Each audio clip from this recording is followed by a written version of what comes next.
गांव में एक गरीब परिवार रहता था। उस परिवार में रामू और उसकी बीवी सीता उसके बेटे चिंटू के साथ रहते थे। उसी गांव में एक तोता भी रहता था। उसका नाम था रघु। वो किस्मत का धनी था। जहां भी जाता वहां किसी भी चीज की कमी नहीं पड़ती थी। एक दिन रघु उड़ते उड़ते उस गरीब परिवार के घर गया। रघु सोचता है, अरे वाह, लगता है यहाँ आज बहुत अच्छा खाना मिलेगा। मैं पेट भर के खाऊंगा। वो एक कटोरी में रखे अमरूद देखता है। अरे वाह, अमरूद, मुझे तो ये बहुत पसंद है। मैं तो इसे पेट भर के खाऊंगा। रघु तोता अमरूद खाने ही लगता है। तभी सीता रघु को अमरूद खाते देखती है तो गुस्सा हो जाती है और उसे वहां से भगा देती है। भाग यहाँ से, न जाने कहां से आ जाते हैं। मैं तो परेशान हो गई हूं इनसे। सीता के भगाने के बाद रघु चुपचाप से एक कोने में रहता है। धीरे धीरे उस परिवार की बरकत होने लगती है। एक दिन रामू और सीता खाना खाते वक्त बातें करते हैं। आजकल हमारी बहुत तरक्की हो रही है, काम भी अच्छा चल रहा है। रामू कहता है। इस पर सीता कहती है, सच कहा, भगवान हमेशा ऐसे ही हम पर मेहरबान रहे। बेटा चिंटू भी कहता है, पिताजी, मुझे खिलौना लेके दो ना, मेरे सभी दोस्तों के पास है। रामू कहता है, ठीक है, जरूर लाऊंगा।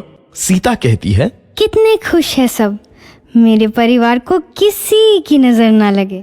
एक तरफ ऐसी बातें होती हैं तो दूसरी तरफ रसोई में रघु तोता भी अमरूद खाते रहता है। मजा आया, अमरूद खाया, मजा आया, अमरूद खाया, मजा आया। तभी सीता रसोई में आती है और रघु तोते को अमरूद खाते देख बहुत गुस्सा होती है। सीता रघु को बाहर निकालने के लिए पिंजरे में अमरूद रखती है। रघु जब अमरूद खाने लगता है तो पिंजरे का दरवाजा बंद हो जाता है और वो उसमें फंस जाता है। मुझे बाहर निकालो, मैं यहाँ फंस गया हूँ, मुझे बचाओ। अगले दिन सीता पिंजरा उठाकर बाहर दूर उस रघु को छोड़ देती है।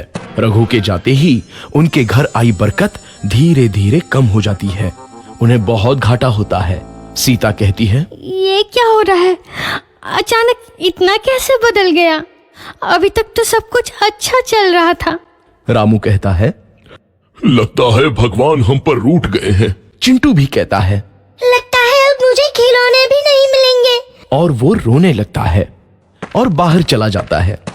कुछ दिन बाद रघु तोता फिर से उस घर में आता है। वापस आया, मैं वापस आया, अब मैं जमकर अमरूद खाऊंगा। रघु सीधा रसोई घर में चला जाता है और अमरूद खाने लगता है। कुछ देर बाद सीता रसोई में आती है और रघु को देख कहती है, एक तो घर में पहले से इतनी दिक्कत चल रही है और ऊपर से ये तोता मुझे और परेशान कर रहा है। सीता रघु को वहां से भगा देती है। रघु उड़कर किसी कोने में छुप जाता है। कुछ दिन बाद धीरे धीरे उस घर की बरकत वापस आने लगती है। काम भी अच्छे से चलने लगता है। एक रात जब रघु तोता अमरूद खाने जाता है तो पिंजरे में फंस जाता है। ये लोग आखिर चाहते क्या हैं? एक तोते को शांति से अमरूद खाने क्यों नहीं देते? मैं कौन सा चोरी कर रहा हूँ? बस अमरूद ही तो खा रहा हूँ।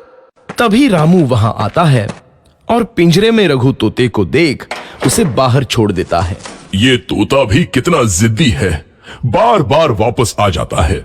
जैसे ही रामू रघु को छोड़ देता है, अगले दिन से फिर से उनके घर की बरकत जाने लगती है। काम में घाटा होता है।